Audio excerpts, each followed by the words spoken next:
بسم اللہ الرحمن الرحیم۔ عزیز طلباء، آج ہم پڑھیں گے تاریخ پاکستان کا پس منظر۔ بر صغیر جنوب ایشیا میں مسلمانوں کی آمد 712 میں محمد بن قاسم کی فتح سندھ سے شروع ہوئی۔ مغل بادشاہ اورنگزیب عالمگیر کی وفات کے بعد 1707 کے بعد مسلم حکومت میں زوال کے آثار نمودار ہوئے، لیکن اس کے چند سال بعد حضرت شاہ ولی اللہ کی شکل میں ایک مسئلے اور مجدد منظر عام پر آنے سے برصغیر میں اسلام کے احیا اور مسلمانوں کے استقلال کی پرزور طریقہ آغاز ہوا۔ سیاسی سطح پر انگریزوں نے تجارتی ایسٹ انڈیا کمپنی کے نام پر اپنا اثر و رسوخ خوب بڑھایا۔ 1757 میں بنگال کے نواب سراج الدولہ نے انگریزوں کا راستہ روکنا چاہا، لیکن وہ اپن کی سازش کی وجہ سے جنگ پلاسی میں شہید ہو گئے۔ 1799 میں میسور کے حکمران ٹیپو سلطان کو بھی اپنوں کی غداری کی وجہ سے جام شہادت نوش کرنا پڑا۔ علمی محاذ پر شاہ ولی اللہ کے صاحبزادگان اور ان کی اولاد پھر ان کے شاگردوں سرگرم عمل رہی۔ ان کے زیر اثر تحریک کے مجاہدین شروع ہوئی، جس کے امیر سید احمد شہید بریلوی تھے۔ 1831 میں سید احمد شہید اور ان کے رفیق خاص سید اسماعیل شہید بالاکوٹ میں سکھوں کا مقابلہ کرتے ہوئے شہید ہو گئے۔ عسکری سطح پر احیاء اسلام کی آخری کوشش بھی ناکام ہو گئی۔ تربیتی میدان میں اس تحریک کے اثرات جاری رہے اور خاص طور پر بنگال میں فرائضی تحریک نمایاں ہوئی۔ فرائضی تحریک کا بنیادی مقصد مسلمانوں کو فرائض کی ادائیگی اور دعوت و تبلیغ سے دینا تھا۔ 1857 کی جنگ آزادی بھی مسلمانوں کے سیاسی احیا اور استقلال کی ایک کوشش کا نام تھا۔ تحریک علی گڑھ اور سر سید احمد خان۔ جنگ آزادی میں ناکامی کے بعد برصغیر کے مسلمانوں کی تحریک کا سیاہ ترین باب شروع ہو گیا۔ مسلمان بحیثیت قوم انگریزوں کی نفرت اور انتقامی کارروائیوں کا نشانہ بنے۔ ان حالات میں سر سید احمد خان نے تحریک علی گڑھ کے ذریعے قوم کی رہنمائی کا بیڑا اٹھایا۔ آپ نے فرمایا، آپ کی تحریک کے مقاصد مندرجہ ذیل ہے: مسلمان حکومت اور مسلمانوں کے درمیان اعتماد بحال کرنا، مسلمانان برصغیر کو جدید علوم اور انگریزی زبان سیکھنے کی طرف راغب کرنا، مسلمانان برصغیر کو سیاست سے باز رکھنا۔ آپ 17 اکتوبر 1817 کو دہلی میں پیدا ہوئے۔ آپ نے مسلمانوں کی تعلیمی، سیاسی اور مذہبی ترقی کے لیے عملی کام کیا۔ آپ نے اس بات کا اندازہ لگا لیا تھا کہ مسلمان تعلیم کے بغیر ترقی نہیں کر سکتے۔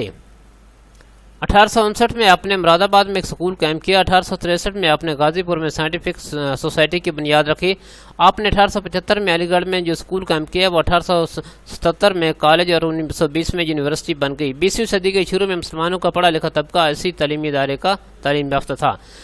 ایک رسالہ اسباب بغاوت ہند بھی سر سید احمد خان کی ایک اہم سیاسی خدمت تھی۔ اس رسالہ میں آپ نے 1857 کی جنگ آزادی کے حقیقی اسباب سے انگریز حکومت کو آگاہ کیا۔ جنگ آزادی کے بعد سر سید احمد خان کی حیثیت سیاسی مسیحت سے کم نہ تھی۔ مسلمانان برصغیر کے وجود کو قائم رکھنے کے لیے آپ آگے بڑھے اور انگریزوں کی غلط فہمی کو دور کرنے کی کوشش کی۔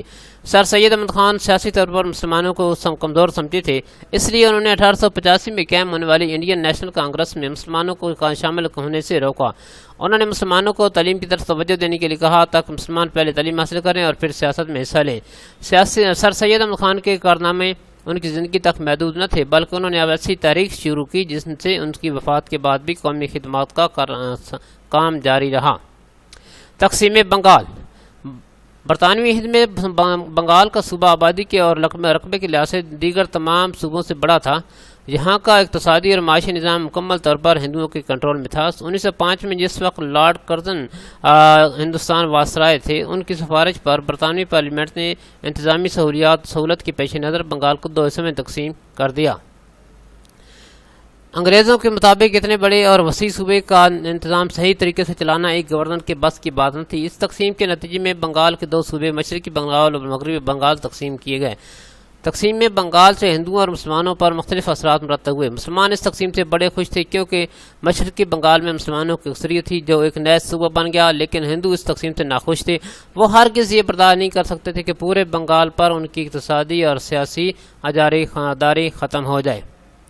آگاتے ہے شملہ وفد۔ تقسیم بنگال پر ہندوؤں کے رویے کے پیش نظر مسلمانوں نے اپنے حقوق کے تحفظ کے لیے ایک نئے راستے کا انتخاب کیا۔ 1 اکتوبر 1906 کو مسلمانوں کا ایک سیاسی وفد سر آغا خان کی قیادت میں اپنے مطالبات لے کر واسرائے ہند لارڈ منٹو سے شملہ جا ملا، جس میں مسلمانوں نے جداگانہ انتخابات کا مطالبہ کیا۔ شملہ وفد میں مسلمانوں کو واسرائے کی طرف سے مثبت جواب ملا۔ اس وقت مسلمانوں کی کوئی سیاسی جماعت نہ تھی۔ اس واقعے کے بعد مسلمانوں نے شدت سے ایک سیاسی جماعت کی ضرورت محسوس کی۔ مسلم لیگ کی صورت میں جو قائم ہوئی، 1909 میں مسلمانوں کو جداگانہ انتخابات کا حق بھی مل گیا۔ مسلم لیگ کا قیام۔ 30 دسمبر 1906 کو ڈھاکہ میں مسلم لیگ کے قیام کا عمل آیا۔ اس کے قیام کے اہم محرکات یہ تھے: نمبر 1 تقسیم بنگال 1905 اور ہندوؤں کا رد عمل، انگریزوں کا رویہ، مسلمانوں کا احساس محرومی، مسلمانوں کو سیاسی طور پر نظر انداز کیا جانا۔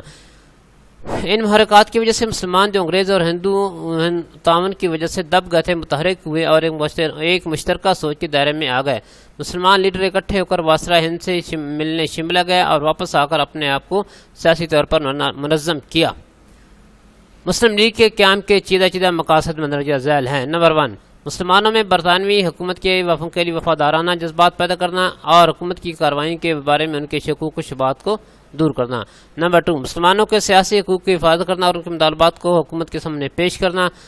نمبر 3 مسلم لیگ کے مندرجہ بالا مقاصد کو نقصان پہنچائے بغیر برصغیر کی دوسرے اقوام سے تعلقات استوار کرنا۔ منٹو مارلے اصلاحات 1905 میں تقسیم بنگال کی وجہ سے ملک میں سیاسی بے چینی بڑھی اور ہندو اور مسلمان ایک دوسرے سے بیزار ہوتے جا رہے تھے۔ حالات کی نزاکت کو بھانپتے ہوئے وزیر ہند مسٹر مارلے اور گورنر جنرل لارڈ منٹو نے مل کر ہندوستان کے لیے کچھ اصلاحات مرتب کیں۔ برطانوی پارلیمنٹ نے ان اصلاحات کے بل کو انڈین کونسلر ایکٹ 1909 کے نام سے پاس کروایا۔ میثاق لکھنؤ 1916 میں میثاق لکھنؤ میں مسلم لیگ اور کانگریس کا مشترکہ اجلاس ہوا۔ دونوں پارٹیوں کے درمیان ایک معاہدہ طے پایا جسے میثاق لکھنؤ کے نام سے دیا گیا۔ اس معاہدے میں پہلی بار مسلمانوں کو الگ قوم تسلیم کیا گیا اور جداگانہ انتخابات کے مطالبے کو تسلیم کیا گیا۔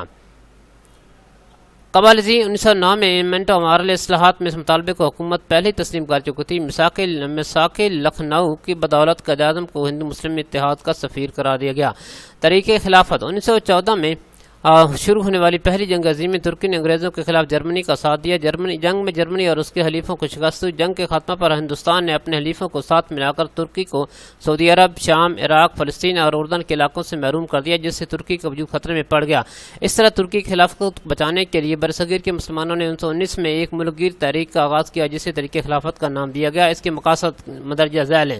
نمبر 1 ترکی کی خلافت قائم کی رکھی جائے، مسلمانوں کے مقدس مقامات ترکوں کی حفاظت میں رہیں، ترکی کی حدود میں کوئی تبدیلی نہ کی جائے۔ طریقۂ عدم تعاون اس کے مندرجہ ذیل مقاصد ہیں۔ نمبر 1 حکومت کے ساتھ عدم تعاون، سرکاری ملازمتوں کو ترک کر دینا، فوج میں مسلمانوں کا بھرتی نہ ہونا، انگریزی مصنوعات کا بائیکاٹ، عدالتی مصنوعات کا بائیکاٹ، بچوں کو اسکولوں اور کالجوں میں نہ بھیجنا، انگریزوں کے عطا کردہ خطابات کو واپس کر دینا۔ طریقۂ ہجرت 1920 میں چند علماء نے فتویٰ جاری کیا کہ برصغیر دارالحرب ہے، مسلمانوں کا انگریزوں کے عملداری میں رہنا جائز نہیں، ان دارالاسلام میں ہجرت کرنی چاہیے۔ چنانچہ ہزاروں مسلمان خاندان اپنی جائیدادیں بیچ کر افغانستان ہجرت کر گئے۔ افغانستان نے ان کو اپنے ملک میں داخلے کی اجازت نہ دی اور انہیں مجبور کر دیا کہ وہ اپنے ملک میں واپس چلے جائیں۔ جب یہ لٹے پٹے مسلمان واپس آئے تو بربادی کے سوا ان کے پاس کچھ نہ تھا۔ مصطفیٰ کمال اتا ترک جدید ترکی کے بانی نے ترکی میں خلافت کا خاتمہ کر دیا اور یہ تاریخ ختم ہو گئی۔ نہرو رپورٹ نے مسلمانوں کے ساتھ ماضی میں کیے گئے معاہدہ لکھنؤ پر پانی پھیر دیا اور جداگانہ انتخابات کے اصول کو رد کرتے ہوئے ان تمام تحفظات کو ماننے سے انکار کر دیا جو اپنی ترقی اور بقا کے لیے لازم سمجھے تھے۔ نہرو رپورٹ کی وجہ سے دونوں قوموں کے تعلقات خراب ہو گئے۔